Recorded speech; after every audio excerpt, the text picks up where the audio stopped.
Welcome and thank you for joining us. Today, we're stepping into a true story that feels less like a typical cold case and more like, well, like a meticulously planned performance. It's the mystery of a man who chose Sligo, Ireland to simply vanish. We only know him by the name he used when he arrived, Peter Bergmann. We've gathered everything we could find on this. Hotel records, police notes, autopsy reports, even transcripts of that chilling security footage. Our mission today, for you, is to really analyze the sheer precision of his final 4 days. This is a story of deliberate erasure. Yeah, what makes this case so compelling and honestly quite unsettling is the level of methodical planning.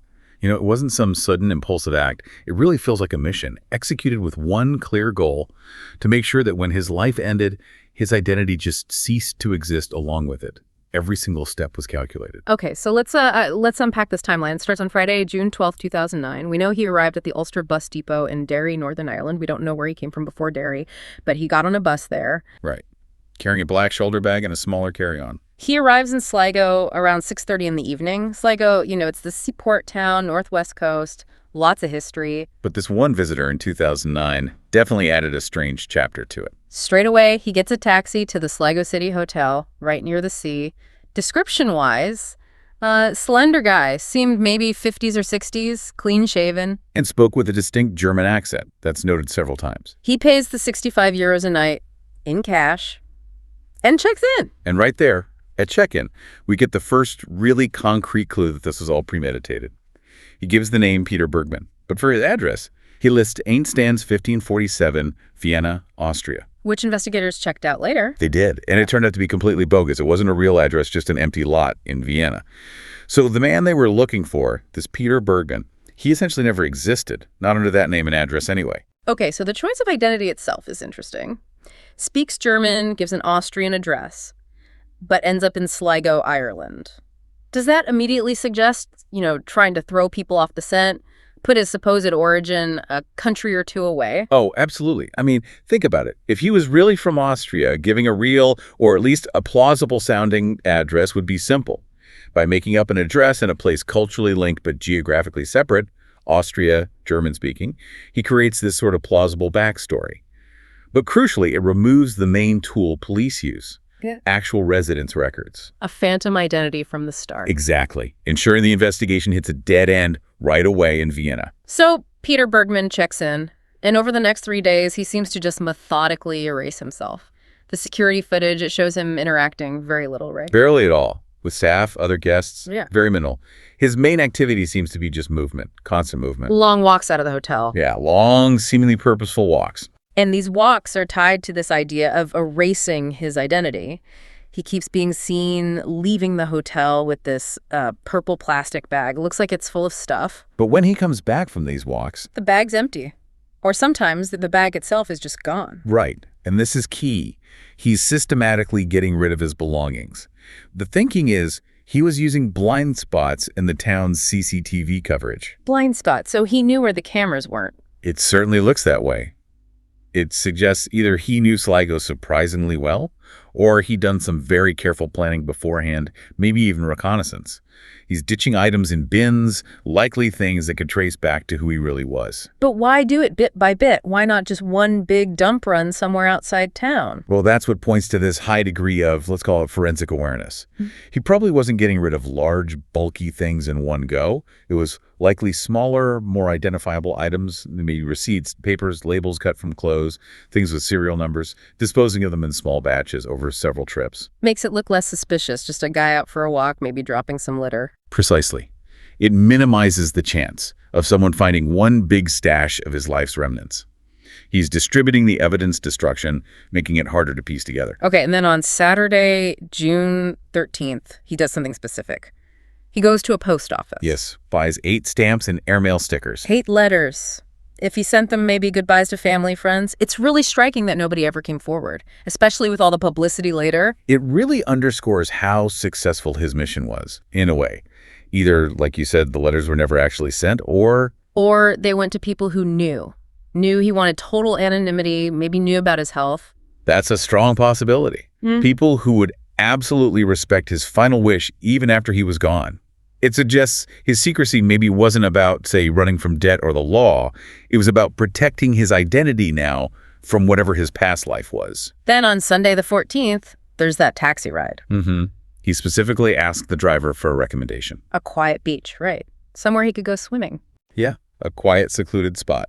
The driver takes him out to Ross's Point Beach, drops him off, picks him up later, takes him back to town. So that sounds like location scouting. Almost certainly. He's not just looking for a nice swim. He's checking out the place. Is it isolated enough? How easy is it to get to?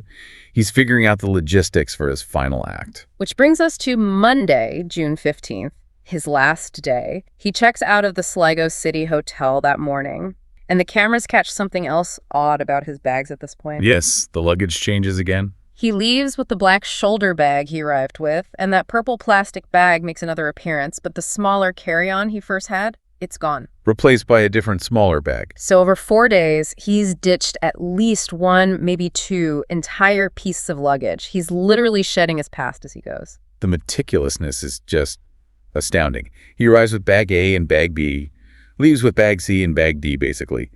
It's impossible to know where those original bags ended up. Or what was in them. Exactly.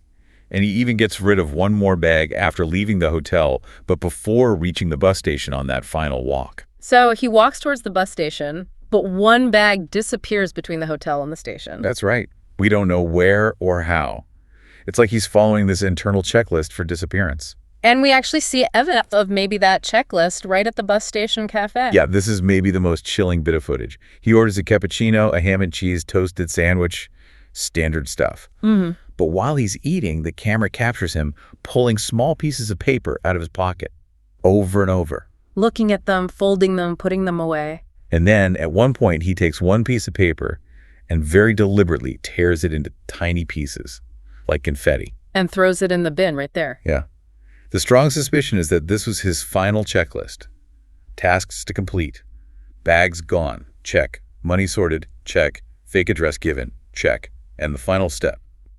Destroy the list itself. Wow. That's not impulsive behavior. Not at all. It speaks volumes about his state of mind. Controlled, methodical, executing a plan right down to the last tiny detail. And once that's done, the plan's complete. Yep. He gets on the bus, heading to Ross's Point, the very beach he'd scouted the day before. He's last seen just walking up the beach there. And then the next morning, Tuesday, June 16th, the discovery. Yes, early morning, about 6:45 a.m. A father and son out training for a triathlon find his body washed up on Ross's Point Beach. He was naked. The official cause of death was drowning? No signs of a struggle or anything? Correct. Drowning, no foul play suspected. The weather was apparently quite pleasant. His clothes were found about 300 meters away, neatly folded on the rocks. Along with what was left in his pockets. Right, some cash, blank paper, a few plasters, a wristwatch, and a packet of aspirin. And confirming his whole mission, every single label had been cut out of his clothing. Every single one. No brand names, no size tags, no country of origin, nothing traceable. The blank clothes. Blank clothes, blank identity. Which leads us straight into the biggest contradiction in this whole case. The medical paradox the autopsy revealed. This is where it gets deeply puzzling on a human level. Okay, let's talk about that autopsy. Because on one hand, it showed he'd had really expensive dental work done, good quality stuff, even a gold tooth. Exactly. That suggests someone with money, someone who cared about, maintaining certain aspects of their health or appearance, access to good care. A history of some stability, perhaps? You'd think so. But then you look at his internal health, and it was catastrophic. He only had one kidney. One kidney, clear evidence of previous heart attacks, and the most critical finding, he had advanced prostate cancer. And it had spread. Yes, metastasized. He had extensive bone tumors. He would have been terminally ill and in significant constant pain. Right, and that's the core of the paradox, isn't it? Bone tumors like that. The pain would be immense. He'd need serious painkillers, likely opioids, just to function. Absolutely. You'd expect potent prescription medication, but the toxicology report. Completely clean. Completely clean. No medication found in his system at all. Not even the aspirin that was found in his pocket had been taken. He didn't even take an aspirin for what must have been excruciating pain. Apparently not. And that detail, it's like the final piece of the psychological puzzle. It suggests he wasn't just planning his death. He was choosing to endure his final days in agony. Why? Why do that? We can only speculate. Maybe some form of self-punishment. Or perhaps, more likely, he wanted to ensure his mind was absolutely clear, completely unclouded by medication, so he could execute his plan perfectly. He prioritized the mission total anonymity above easing his own intense suffering. It seems that way. The sheer determination is almost unbelievable. To travel potentially hundreds or thousands of miles while terminally ill and in that kind of pain. All to reach this specific, secluded beach in Ireland where he could just vanish without a trace. It really makes you ask, why go to such extreme lengths? He wasn't reported missing anywhere. Not under that name, anyway. And after the investigation, which lasted about 5 months, His body was buried in Sligo. Just 4 police officers attended the burial. He remained unknown. in the end, he succeeded completely. The man we call Peter Bergmann wanted to erase himself, and he engineered it with incredible precision. The why remains locked away with his true identity. Why Sligo? Why the absolute secrecy? It's just one of those deeply compelling, unsolved mysteries. Thank you for joining us as we walked through those final, unnervingly calculated steps of the man known only as Peter Bergmann. It really forces you to think, doesn't it? What secrets, what burdens could possibly drive someone to dedicate their last hours to such complete self-erasure? It's a powerful, if unsettling, look at human will, and maybe the ultimate desire for anonymity in some cases. We hope this deep dive into the evidence has given you something really provocative to consider. For you listening, maybe the next time you come across a story of the unexplained, you'll look a bit deeper, beyond the surface facts. Look for the actions, the contradictions, the planning that often lies hidden. We are Horror Docs. If you found this story as gripping as we did, please do consider liking, sharing, and subscribing to our channel. We'll see you soon for the next deep dive into the unexplained and the truly terrifying.